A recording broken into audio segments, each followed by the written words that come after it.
Kneel and pray at your olivet. St. Luke chapter 9, verses 28 to 29 and 32.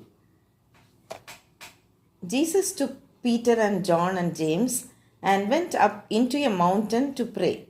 And as he prayed, his face changed its appearance and his clothes became dazzling white. They saw his glory. And in Exodus chapter 33, verse 13, we read, "If I have found grace in thy sight, show me now thy way."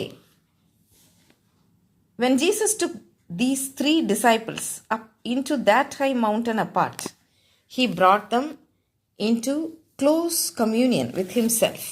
They saw no man but Jesus only, and it was good to be there. Heaven is not far from those who tarry on the mount with their Lord. Who has not, in moments of meditation and prayer, caught a glimpse of opening gates? Who has not, in the secret place of Holy Communion, felt the rush of some white surging wave of motion, a foretaste of the joy of the blessed? The Master had times and places for quiet converse with his disciples, once on the peak of Hermon, but oftener on the sacred slopes of Olivet. Every Christian should have his Olivet. Most of us, especially in the cities and towns, live at high pressure. From early morning until bedtime, we are exposed to the world. Amid all this maelstrom, how little chance for quiet thought, for God's word, for prayer and heart fellowship.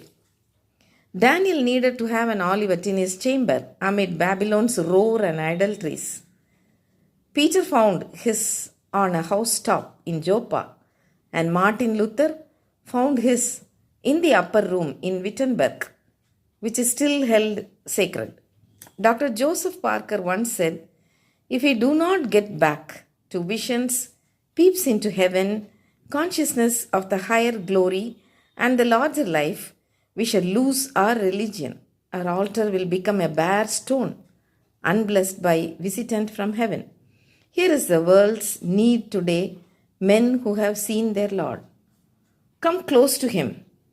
He may take you today up into the mountain top, for where he took Peter with his blundering, and James and John, those sons of thunder, who again and again so utterly misunderstood their master and his mission. There is no reason why he should not take you. So don't shut yourself out of it and say, these wonderful visions and revelations of the Lord are for choice spirits. They may be for you. This is taken from The Streams in the Desert, Volume 1, written by Mrs. Charles Cowman. லூக்கா 9ஆம் அதிகாரம் 28 முதல் 30 வசனங்கள். அவர் பேதுருவையும் யோவானையும் யாக்கோபையும் கூட்டிக் கொண்டு ஜெபம் பண்ணுகிறதற்கு ஒரு மலையின் மேல் ஏறினார். அவர் ஜெபம் பண்ணுகையில் அவருடைய முகரூபம் மாறிற்று.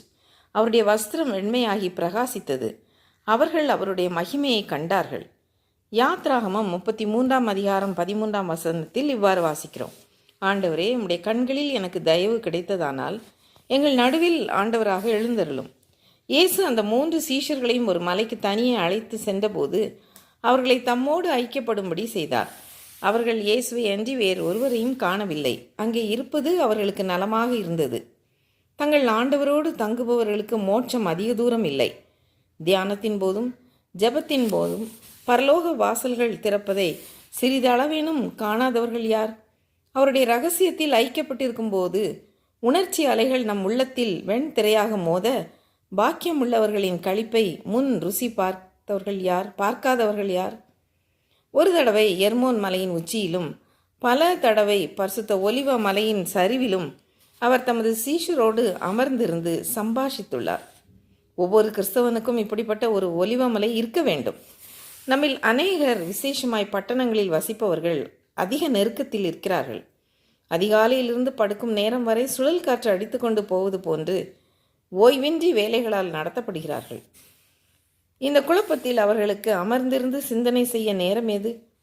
கடவுளுடைய வார்த்தைகளை சிந்திக்கவும் ஜெபம் செய்யவும் ஐக்கியப்படவும் அவர்களுக்கு நேரம் ஏது? பாபிலோனில் விக்கிரக ஆராதனைக்காரருடைய மத்தியில் தானியேலுக்கு ஒரு ஒலிவமலை அவசியமாக இருந்தது. அதை அவன் தன் அறையில் கண்டான். பேதுரு யோப்பாவில் அதை மேல் வீட்டில் கண்டான். மார்ட்டின் லூத்தரின் ஒலிவமலை லிட்டன்பர்க்கில் அவருடைய மேல் வீட்டு அறையில் உள்ள அறையே. அது இந்நாள் வரை பரிசுத்தமானதாக எண்ணப்படுகிறது.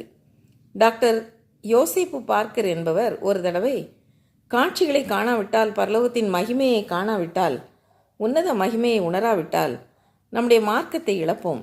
நம்முடைய பீடம் வெறும் கல்லாக தோன்றும், பரலோக தூதன் இல்லாது போகும் என்கிறார். ஆண்டவரை கண்டவர்கள் அவருடைய ஊழியத்திற்கு தேவையான ஆட்கள். தமது ஆண்டவரை தரிசித்த மக்களே இன்று உலகத்திற்கு தேவையானவர்கள். அவரை நெருங்கி சேருங்கள். தவறி பேசி உளறி கொட்டும் பேதுருவையும் அவருடைய ஊழியத்தின் நோக்கத்தை தப்பர்த்தப்படுத்திய இடிமுழக்கத்தின் மக்களாகிய யாக்கோபையும் யோவானையும் மலை உச்சிக்கு அழைத்து சென்றது போல நம்மையும் அழைத்து செல்வார். நம்மை அழைத்து செல்லக்கூடாது என்பதற்கு காரணங்கள் இல்லை.